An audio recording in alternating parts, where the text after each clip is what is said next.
అడవిలో ఒకరోజు ఏనుగుల గుంపు నీళ్లు తాగడానికి వాగుకు వెళ్తోంది.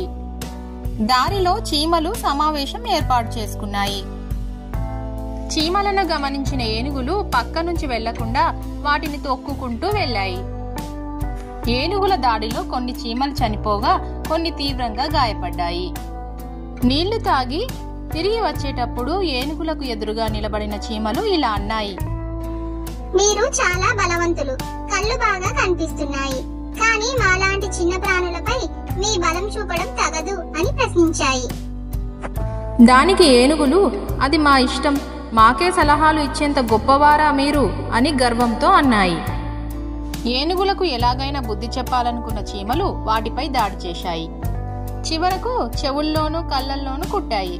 కళ్ళు మూతపడిన ఏనుగులు కొన్ని కొండపై నుంచి కింద పడి చనిపోగా మరికొన్ని చెట్లను ఢీకొని గాయపడ్డాయి. మనకు బలం ఉందని ఇతరులను తక్కువగా చేసి చూడకూడదు.